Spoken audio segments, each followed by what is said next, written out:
Hey everyone, welcome back to another Photoshop tutorial. This is from PH Studios. Last Photoshop tutorial, we just went over the GUI and I just briefly discussed that. We'll get into the more advanced stuff as we go along, but just the basics. We are already familiar with all the tools on the left and most of the information like layers, channels, paths is on the right, and adjustments, color, all that stuff is on the right as well. Then we have the filter up here and everything like that.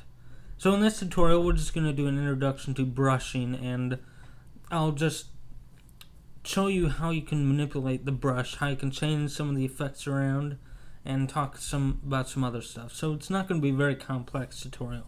It's just going to be a very quick one. I'm going to show you just the basics, and then we'll go into the more advanced stuff as we go along. So let's create a new project. Let's call it brushing, and whatever size you want, let's just do 600 by 600 and click OK. And now we have a 600 by 600. Now we want to go to the brushing. Now the hotkey is B, or you can just click this icon here, and if you click and hold, we get more additional stuff like pencil, color replacement, and mixer, but we just want the default brush for right now. Alright, so when we brush, it'll look like that, and then if you right click in the canvas area, if you click outside, this will happen. So if you click the canvas area, you can change the brush type. You can select what size you want, or even what type of brush. And then if you click this arrow here, you can change different type of brushes.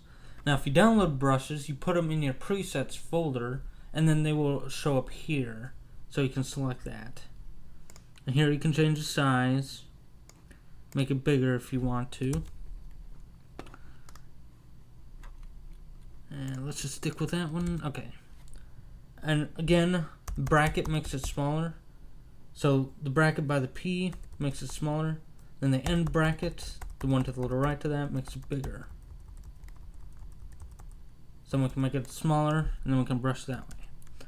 Okay, so now let's talk about the brush dynamics. How do we add some scattering and stuff to that? If we go to the window and click brush, then it appears down here.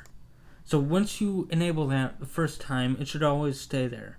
So the middle one, we want the brush, and then we can change the brush dynamics, scattering, texture, and all that stuff. So let me just walk through that. So the dynamics, we can change the size, jitter, so it looks a little bit like that when we brush instead of a perfect static size. Now here we can change the control. Instead of pen pressure, let's change it to like fade, and then you can notice what we see here is it'll fade away, and this is where we can manipulate the minimum diameter. And if we set it all the way to 0, when we click and draw, it'll fade away. So I'm clicking and holding, I'm still holding it down, so it faded away. Now we can change it to, the pen is basically just for tablets and stylus, but the fade we can use for anything we want, like a mouse. Because if we go to the pen pressure, the minimum diameter is 0. Now I'm going to set it to 100%. There really wasn't a big change there. Alright, so angle jitter. That's more useful for stuff that doesn't have a perfect circle. It'll just rotate it, angle, however you want it to do. I don't have a dedicated brushing that I downloaded, so I can't really demonstrate that too well. Let's change it to this one then. Alright.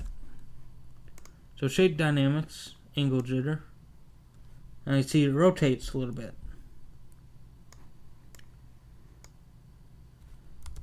So I just changed it to one of the stock. That one. Alright.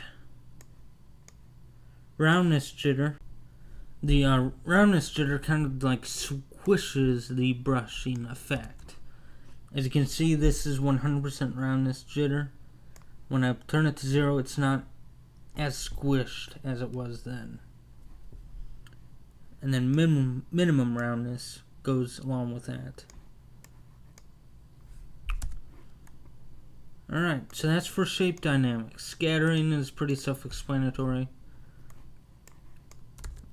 We just increase the scatter amount. When we brush, it'll scatter the brush around. And we can set it for both axes. And it'll scatter on both of them. And we can lower the amount or increase it however you want. Okay. Count. And it just increases the amount of count you get. And count jitter. Just like the randomness of the count. Alright, so let's go back to the basic ones.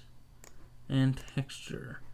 As you can see, when I click the texture, it looks kind of bumpy, but it looks very smooth along these lines. Now when I click the texture, it gets a lot more noise. Has a lot more noise in it. So I'm going to zoom in here. As you can see, it's not as perfect as it was before. I can scale it down or scale it up, wherever you think looks best. And all sorts of stuff. I'm not going to cover every single thing, but you got the idea, pretty much. There's a lot of stuff you can mess with here. So that's what we're going to be doing in the later tutorials. We're going to be messing with the smudging, and what we will mostly be doing on smudging is the scattering of these brushes. Scattering and shape dynamics we're going to concentrate the most, but we will get into some texturing. So play around with some of these and we'll see what we do from there.